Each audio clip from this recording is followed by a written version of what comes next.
Hay miradas que lastiman, miradas que encierran, miradas que naturalizan, miradas que rompen, que estigmatizan, que estereotipan, miradas que reparan, que reconstruyen, gritan. Hay miradas. ¿Y vos qué ves? ¿Qué ves cuando me mirás? ¿Podremos educar nuestra mirada?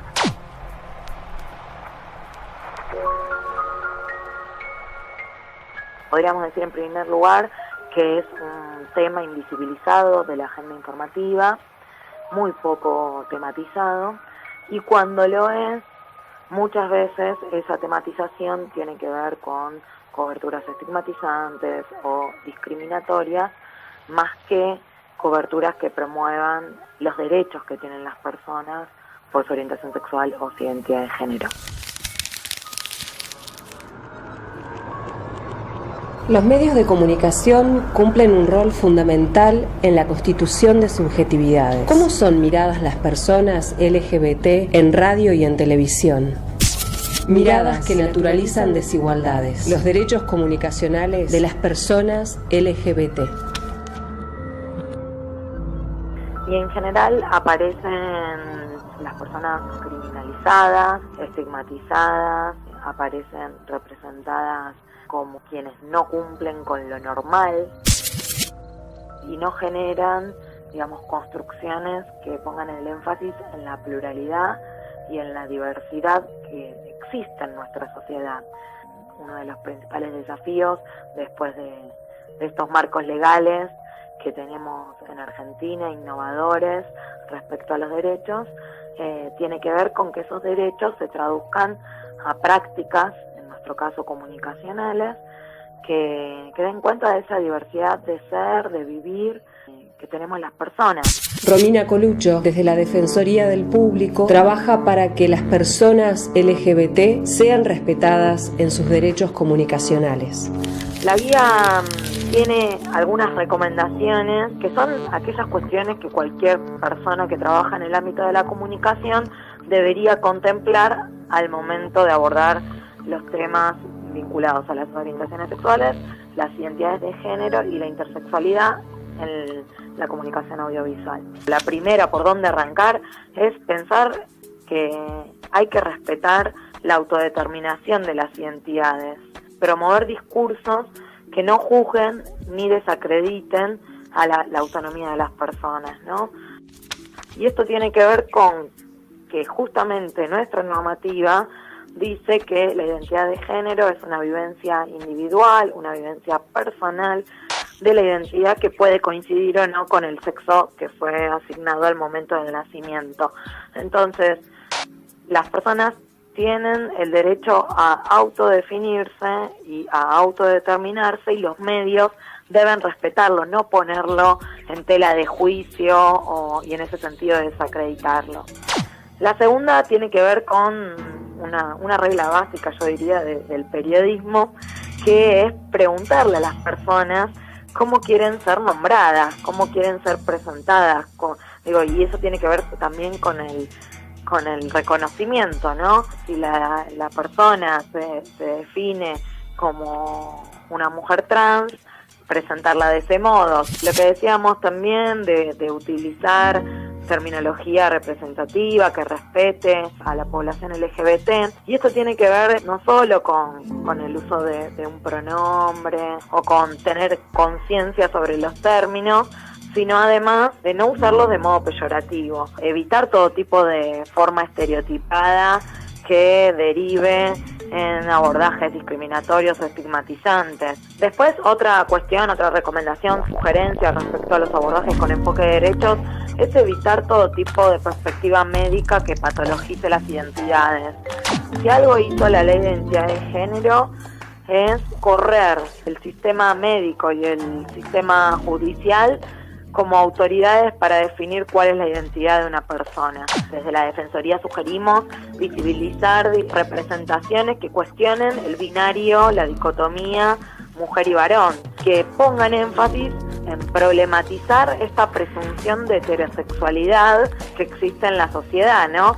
Porque justamente este paradigma considera que la única orientación sexual legítima y válida es la heterosexual y desconoce cualquier otra orientación, porque ese justamente es el binario que clasifica y elimina cualquier posibilidad de otras identidades. Miradas que naturalizan desigualdades, los derechos comunicacionales de las personas LGBT. Después nos parece también que de esos discursos que hacen énfasis en criminalizar y estigmatizar a las personas por su orientación sexual o su identidad de género, necesitamos pasar a un paradigma que difunda representaciones positivas,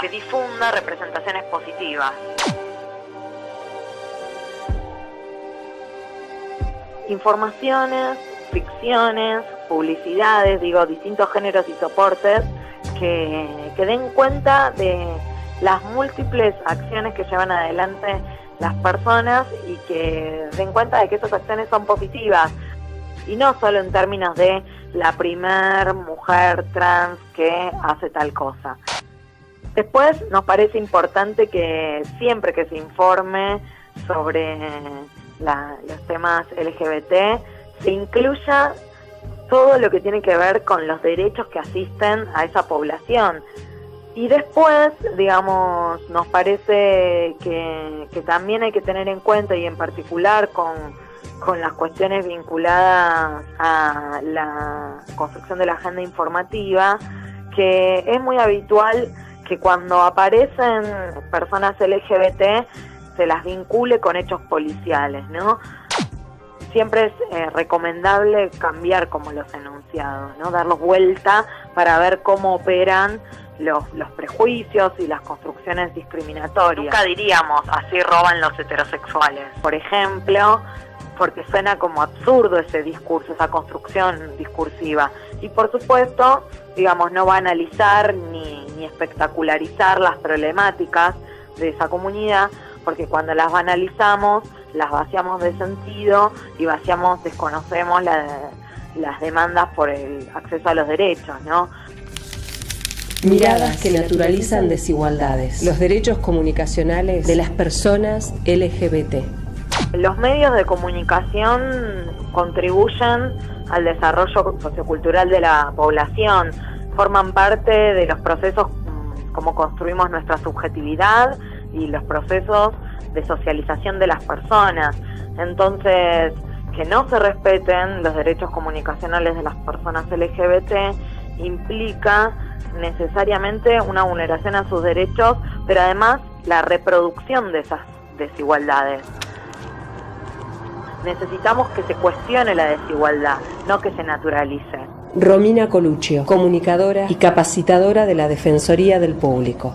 Entonces, por eso, cuando recibimos denuncias en la Defensoría del Público sobre tratos discriminatorios, criminalizantes, estigmatizantes, entendemos que hay una preocupación respecto a eso que se comunica, porque eso hace sentido, se naturaliza las desigualdades, habilita el trato cotidiano despectivo hacia esa población y no le permite ejercer, sus derechos en igualdad de condiciones como cualquier otra persona. Las distintas agencias que participan de estos procesos, me refiero a la familia, a la escuela, a los medios de comunicación, etcétera, necesitan trabajar fuertemente para que desde la niñez no haya mandatos que impidan que seamos libres, que podamos mostrarnos tal cual somos, que no nos limite ni obture nuestra posibilidad de ser felices,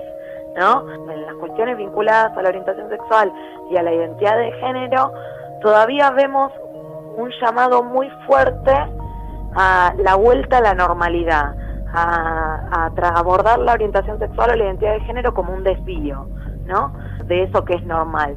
Entonces, el efecto es muy negativo para esa población, porque tenemos las leyes, pero todavía nuestras miradas no se ajustan a esos marcos normativos. Necesitamos ese compromiso colectivo y ahí la comunicación tiene un papel fundamental. Miradas que naturalizan desigualdades, los derechos comunicacionales de las personas LGBT.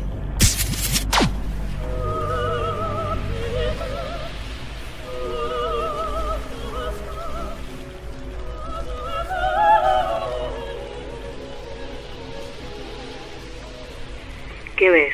Mírame de nuevo.